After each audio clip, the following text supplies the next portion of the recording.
This is Christian Breton of Quebec City, Quebec. You're listening to the International Radio Report on CKUT 90.3 FM in Montreal. Welcome, everyone, to the May 23rd edition of the International Radio Report on CKUT 90.3 FM in Montreal. My name is Sheldon. I am here with Gilles, and we are happy to have you with us for our 30 minutes of news and information from the world of radio. If you would like to reach us, you can do so by email, radioreport@yahoo.com. You can listen to us live streaming or archived at the radio station's website, ckut.ca. We have our Facebook group. We welcome one new member this week, Andrew. Thank you for joining. Look for us on Facebook. Simply search International Radio Report. And our growing in popularity YouTube channel, which is youtube.com/International Radio Report. We have 310 members in there, subscribers actually right now. So if you want to get I guess that's the quickest way to get to our show if you don't have it live. Yep. It's up there within an hour after the show actually airs on Sunday morning. So if you miss the show, you can catch it right away on the YouTube channel. And you get the added little feature of video accompanying the audio, which Gilles throws together. So just go into the youtube.com International Radio Report and you can subscribe to the channel there. One of the things that is interesting of the channel also, and I've been noticing it while I'm putting up the video, is often we talk about personalities or people, and when the video goes through, of course, when we talk about a certain subject, you see the pictures often of the people that we're talking about. So it does add a little more to the experience. Yeah, exactly. It's something we obviously can't do over the radio for you, so we can put that up on YouTube, and it seems to be very popular. I know we've received a number of comments from subscribers who appreciate it being there, so that's great to see. So we should get to our stories right away. We have one major story out of Canada, and it involves our favorite whipping boy, I think, Bell Media, who's always seeming to do something that not a lot of people like. Well, they've done something again, and I'm not sure how well this is going to go over with people, but the headline is New Bounce Brand Continues Bell Media's Consolidation of Music Radio Stations. And we thank Steve Faggy of the Fagstein blog and also a writer for the Montreal Gazette, who put up a nice lengthy story detailing what Bell is up to here.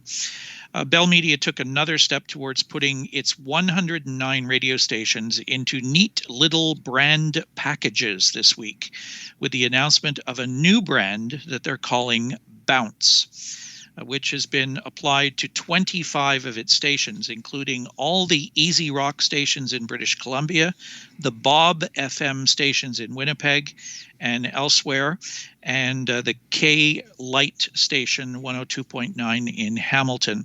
The format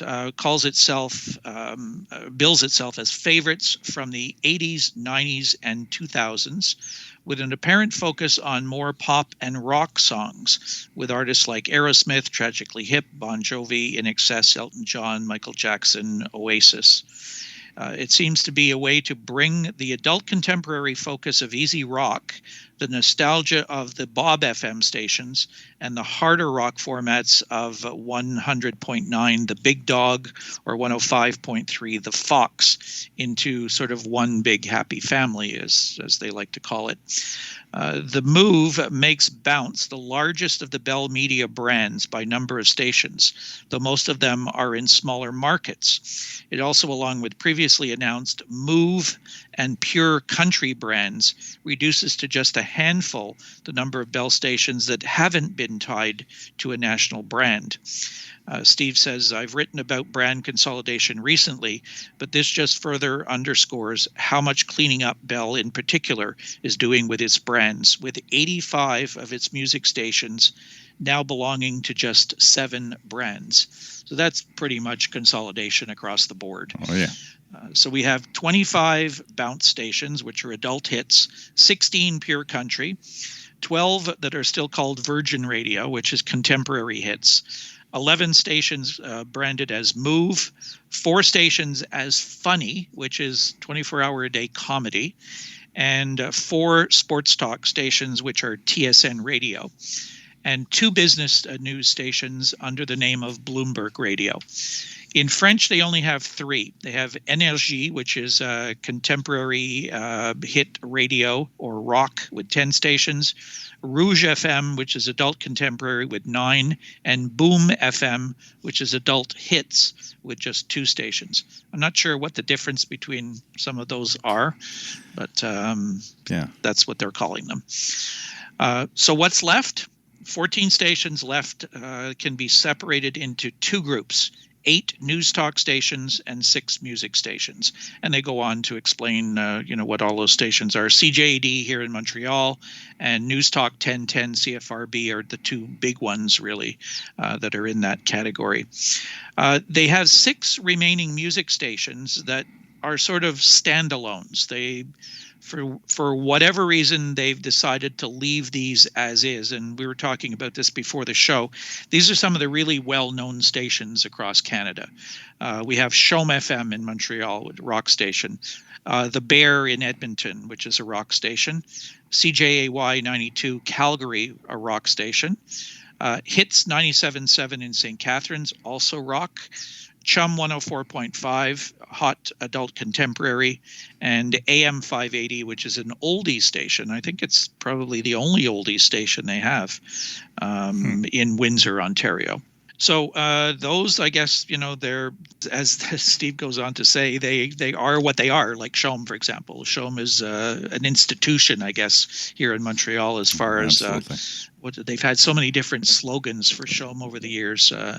Rock lives at Chaume was one of them, I remember. Yes. So many different ones over the years that they've used. So anyways, they're holding on to those ones.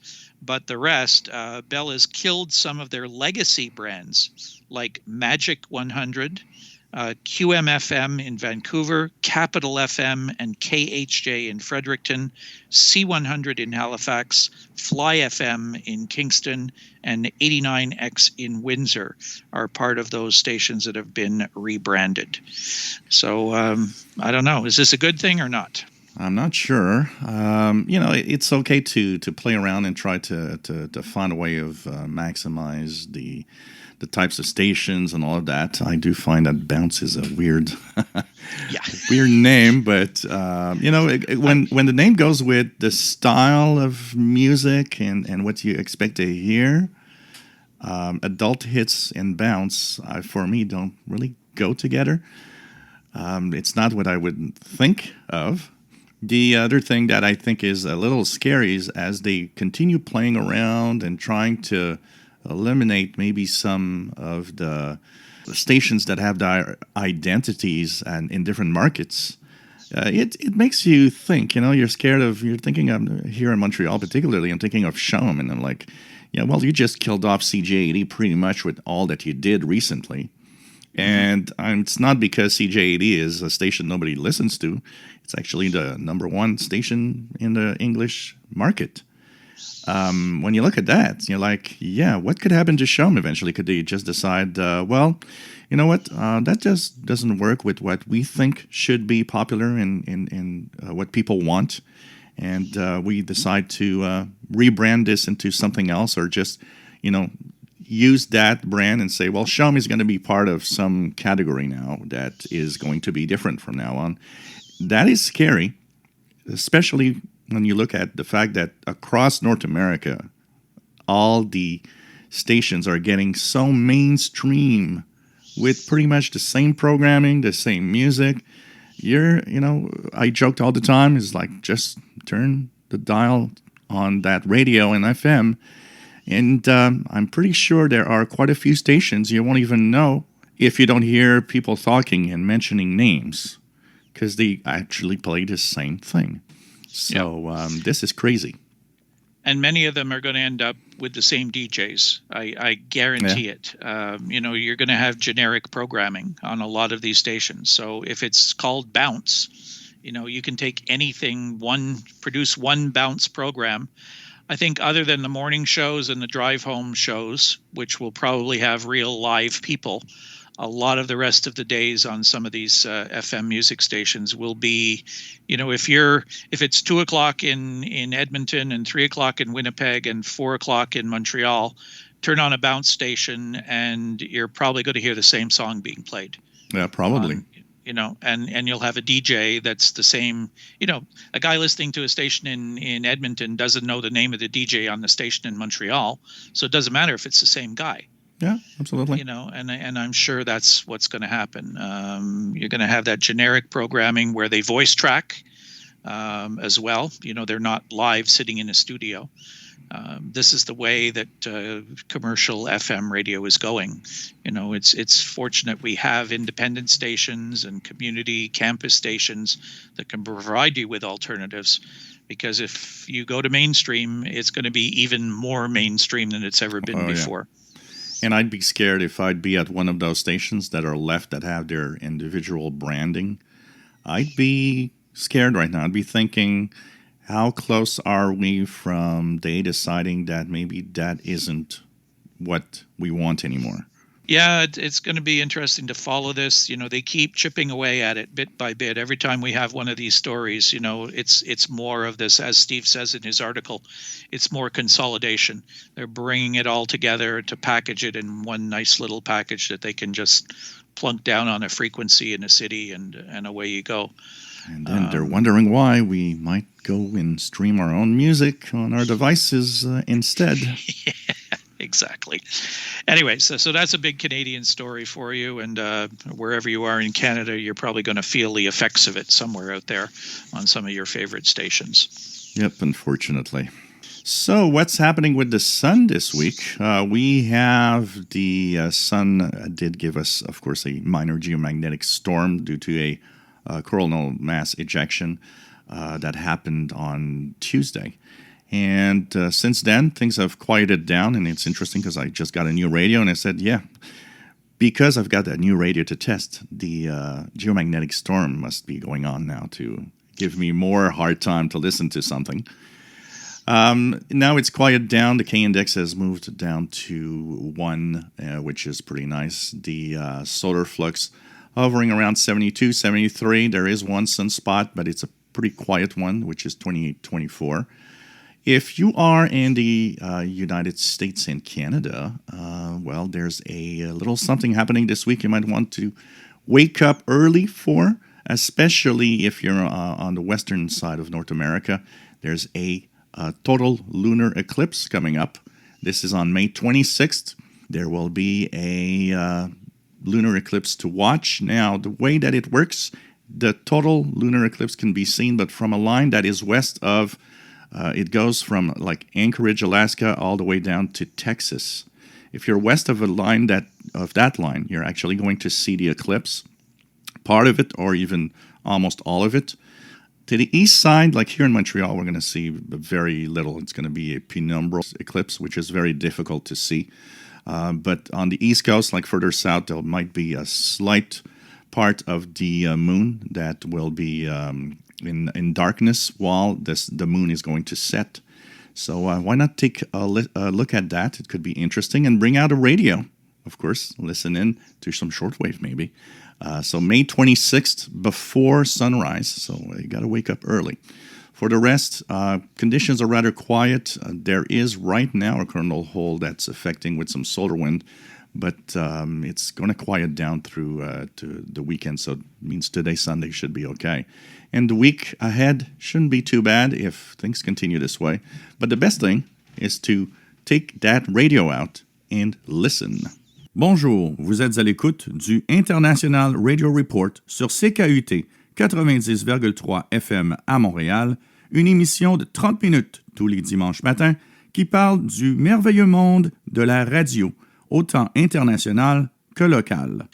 Next, we have a story coming up about a new film about the history of radio. Yeah, absolutely. It sounds actually interesting. Can't wait for that to actually come out. So this is a Utica, Michigan man producing film about history of radio. This is by Deborah Kozubski. from Media News Group via Radio Inc. Decades before Spotify, Pandora, and even satellite radio, terrestrial, land-based AM and FM radio reigns supreme. Many listeners, including Utica, Michigan resident Ron Robinson, idolized the disc jockeys just as much as the artists they played. Robinson, 51, is working on a documentary film entitled Radio Days, the Movie, which focuses on the history of radio, including the early days of Detroit radio. The film tells the story of radio through the people who worked in radio, he said. Robinson interviewed several well-known radio personalities such as Paul W. Smith, Dick Burton, Fred Jacobs, Dick Kamen, and more for the film. Robinson, who worked at WJR in Detroit for 20 years before starting his own production company, has several connections in the industry. He started interviewing for the documentary back in 2013. Most people think of radio. They think of New York, California, and Chicago, and rightfully so. But Detroit has been an important and groundbreaking city for the medium of radio, Robinson said. The documentary is a chronological look at history of radio, starting with the first radio stations. It also takes aim at the first radio celebrity, Father Charles Coughlin, the Detroit area priest, took to the airwaves in the 1920s and eventually garnered an audience of 30 million to his weekly radio show. Coughlin would later become a polarizing figure as World War II approached. He's on the wrong side of history, if you will, Robinson said. Other notable glimpses into radio's history are also featured in the film, including President Franklin D. Roosevelt's fireside chats and the healing effect these popular radio segments would have on a nation crippled by the Great Depression and the war. Then I go and talk about the 1940s and 50s and what Elvis and the Beatles mean to radio. There's a part about how radio changed when TV became the mainstay in everybody's house, Robinson said. Robinson's podcast, Radio Days, delves into the history of radio as well and has served as a promotional piece for the documentary. What we do is let listeners in on what happened behind the scenes in radio, he said. Most people know their radio personalities' voices, but not their story. The documentary has served as a labor of love for Robinson, and although it is not yet complete, he plans to wrap up the project soon. He had hoped to finish in time for the WWJ's 100th anniversary, but was unable to interview key radio personalities due to the COVID-19 restrictions. When the film is complete, possibly later this year, Robinson hopes to have it available to stream. Now that sounds like something really interesting that I want to see. And it is interesting also because it is true that we have a voice for radio personalities. We rarely have images or, see these people. And so having these people interviewed and talk about also, that's the golden days of radio when radio was something that everybody was gathering, we see these, remember these pictures of families gathered around a radio in the living room and stuff like that, which is pretty interesting. And also, it is interesting to see that he wants to add a little piece on how TV, when it actually arrived, changed what radio was all about also at the same time. So I think this is going to be quite interesting. Yeah, he's worked on it a long time, too, so I'm sure he'll be pleased to get it done and make it available to people to see. As soon as I think about watching radio on television, the first thing that comes to mind with me is WKRP. Oh, yeah. It was supposed to be a situation comedy, but so many people in radio said, no, it's actually a documentary. That's really how bizarre radio was at that time. And that's just a great show. If you've never had a chance, if you're too young and have never seen WKRP in Cincinnati, look it up online and watch some of the episodes. It's absolutely fantastic radio. Oh, absolutely. Absolutely. Really worth taking a look at. It is going to give you an idea of what we mean by radio personalities. Oh, no doubt. Dr. Johnny Fever yeah. And Venus Flytrap and all those people. Yeah, it was a great show. Check it out. Next, we like doing stories like this. A little bit of survey work that's done on radio.